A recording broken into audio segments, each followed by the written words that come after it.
ये सीधी तस्वीरें आप जम्मू में गुरुद्वारे से देख रहे हैं, जहां पर केंद्रीय गृह मंत्री अमित शाह और जम्मू कश्मीर के उपराज्यपाल मनोज सिन्हा, केंद्रीय मंत्री जितेंद्र सिंह दिखाई दे रहे हैं और गुरुद्वारे में जाकर उन्होंने मत्था टेका है।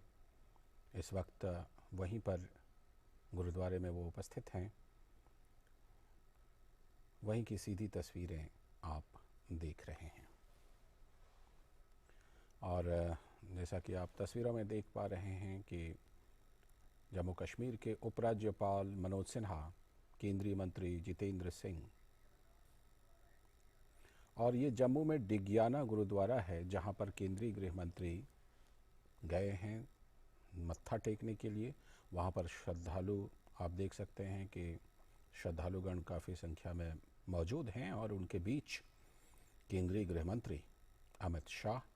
जैसा कि आप जानते हैं कि केंद्र सरकार के आउटरीच प्रोग्राम के तहत केंद्रीय गृह मंत्री अमित शाह जम्मू कश्मीर के दौरे पर हैं। कल वो श्रीनगर में थे और आज जम्मू में हैं और इस वक्त जम्मू में जो दिग्यानी गुरुद्वारा है वहाँ पर वो पहुँचे हैं मत्था टेकने के लिए और उनके साथ जम्मू कश्मीर के उपराज्यपाल मनोज सिन्हा और शबद कीर्तन का ये कार्यक्रम जैसा कि आप देख पा रहे हैं।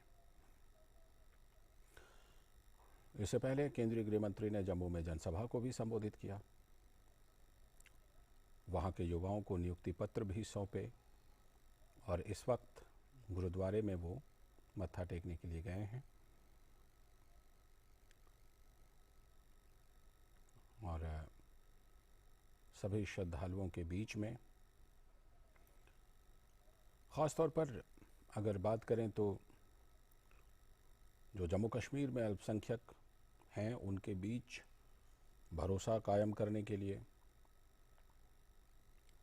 उनको आत्मविश्वास देने के लिए भी ये बड़ा कदम है, महत्वपूर्ण कदम है।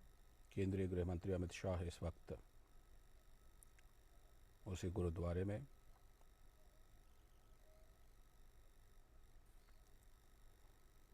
मौजूद हैं और उनके साथ अन्य भक्तजन भी मौजूद हैं, अन्य श्रद्धालु मौजूद हैं। सीधी तस्वीरें आप जम्मू के दिग्यानी गुरुद्वारा से देख रहे हैं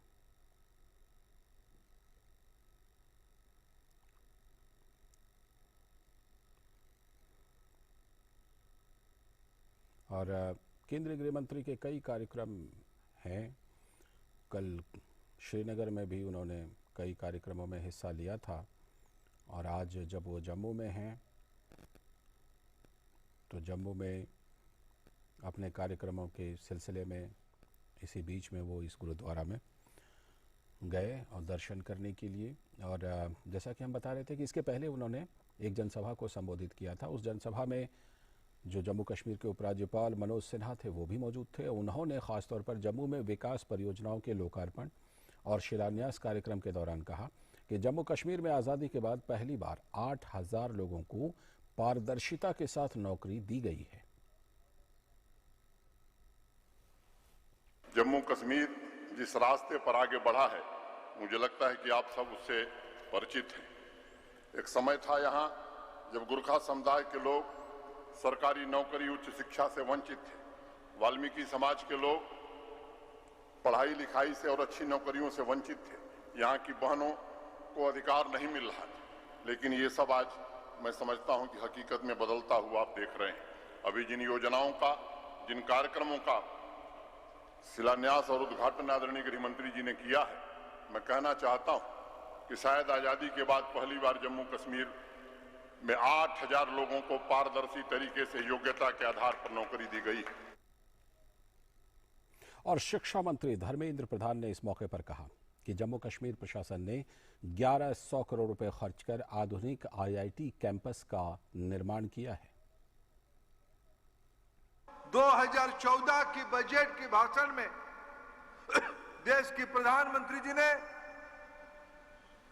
जम्मू में IIT की स्थापना के निर्देश दिया था। आज सौभाग्य है, वो शुभ दिन है। जम्मू कश्मीर शासन ने 400 एकड़ जमीन दिया, 1100 करोड़ रुपया खर्चा करके एक अत्याधुनिक 21वीं सदी की नई शिक्षा मंदिर आज श्री अमित शाह जी की कर कमल पे जम्मू कश्मीर के आवाम के लिए, देश की नौजवानों के लिए आज लोकार्पित किया गया। और अब अगली खबर। प्रधानमंत्री नरेंद्र मोदी ने मन की बात कार्यक्रम में ड्रोन तकनीक की चर्चा करते हुए कहा कि इस क्षेत्र में भारत को अग्रणी राष्ट्र बनना है और इसके लिए प्रधानमंत्री ने युवाओं से नई ड्रोन नीति के बाद बने अवसरों का लाभ उठाने की अपील की। देश के विकास में नई तकनीक अहम भूमिका निभा रही है। इसी कड़ी में ड्रोन तकनीक देश में अनेक संभावनाओं को लेकर आ रही है। प्रधानमंत्री नरेंद्र मोदी ने मन की बात कार्यक्रम में ड्रोन तकनीक की चर्चा करते हुए कहा कि देश में इसकी मदद से जमीनों का डिजिटल रिकॉर्ड, खेतों में यूरिया छिड़काव, दूर दराज के इलाकों में कोरोना वैक्सीन पहुंचाने में मदद मिल रही है। प्रधानमंत्री ने उम्मीद जताई कि आने वाले समय में ये तकनीक कानून व्यवस्था